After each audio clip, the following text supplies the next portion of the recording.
नमस्कार। आकाशवाणी देहरादून से प्रस्तुत हैं प्रादेशिक समाचार।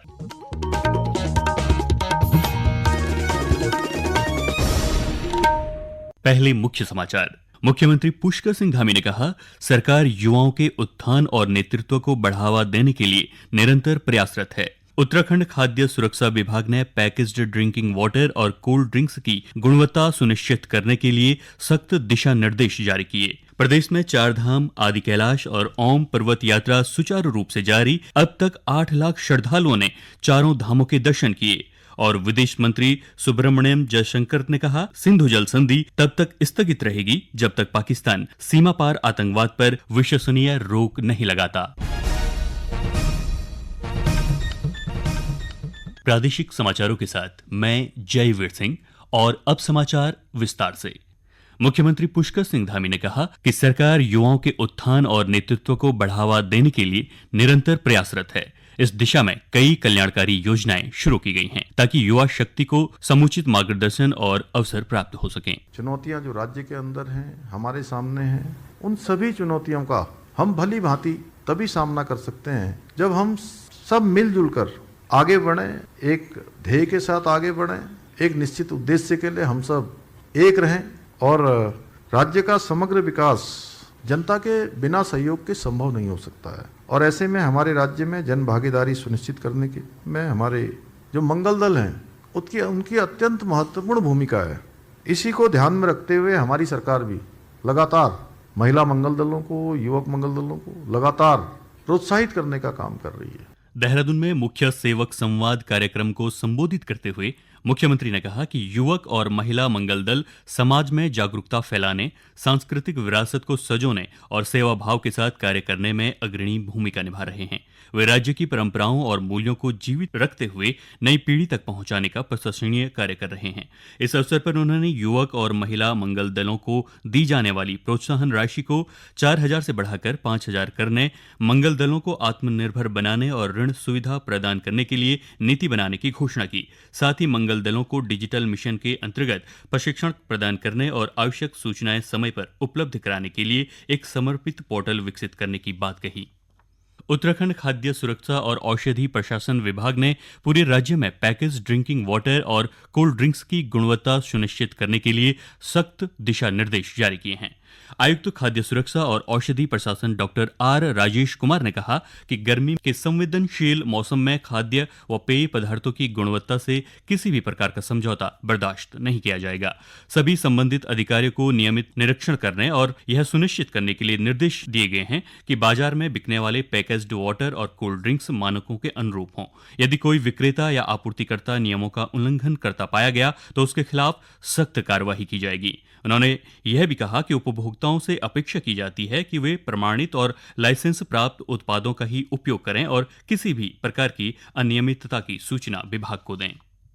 साइबर अपराधों की रोकथाम के लिए अब साइबर कमांडो की विशेष शाखा स्थापित की जा रही है। इसके लिए पुलिस कर्मियों को विशेष प्रशिक्षण दिया जा रहा है। इसी क्रम में उत्तराखंड पुलिस के 72 जवानों को 6 महीने का साइबर कमांडो प्रशिक्षण दिया जा रहा है। एसटीएफ के वरिष्ठ पुलिस अधीक्षक नवनीत सिंह ने बताया कि चयनित कर्मियों को देश के प्रतिष्ठित संस्थानों में गहन व्यवहारिक प्रशिक्षण दिया जा रहा है।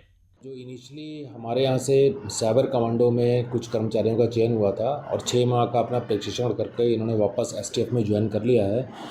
और विगत में जो संवेदनशीलता आई है उसको लेकर एसटीएफ और सीसीपीएस द्वारा एक एडवाइजरी भी जारी की गई।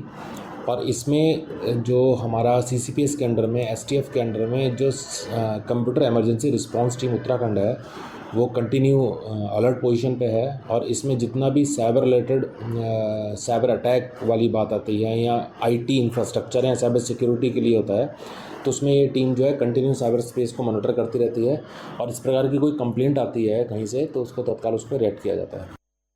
नैनीताल जिले के लालकुआं और गुजरात के राजकोट के बीच आगामी 18 से 29 जून तक विशेष ग्रीष्मकालीन साप्ताहिक रेलगाड़ी का संचालन किया जाएगा।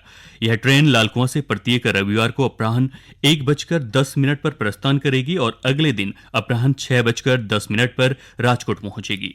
राजकोट से सोमवार को रात्रि 10:30 बजे चलकर बुधवार सुबह 4:05 पर लालकुआं रेलवे स्टेशन पहुंचेगी। ये रेलगाड़ी में शयनयान श्रेणी और वातानुकूलित शयनयान श्रेणी के कोचों सहित कुल 18 कोच लगाए जाएंगे। ये समाचार आकाशवाणी के देहरादून केंद्र से प्रसारित किए जा रहे हैं। ताज़ा समाचार के लिए आप हमारे सोशल मीडिया एक्स व Facebook page Akashvani news Uttarakhand को फॉलो कर सकते हैं। साथ ही ये समाचार हमारे YouTube channel Akashvani news Uttarakhand पर भी उपलब्ध हैं। प्रदेश में चारधाम, आदि कैलाश और ओम पर्वत यात्रा सुचारू रूप से जारी है। अब तक 8 लाख श्रद्धालु केदारनाथ, बद्रीनाथ, गंगोत्री और यमुनोत्री धाम के दर्शन कर चुके हैं। यात्रा पर बड़ी संख्या में श्रद्धालुओं के पहुंचने से स्थानीय व्यापारी और सरकार उत्साहित है। पर्यटन मंत्री सतपाल महाराज ने बताया कि GMVN गेस्ट हाउसों के लिए अब तक 12,68,55,745 रुपये से अधिक की बुकिंग हो चुकी है।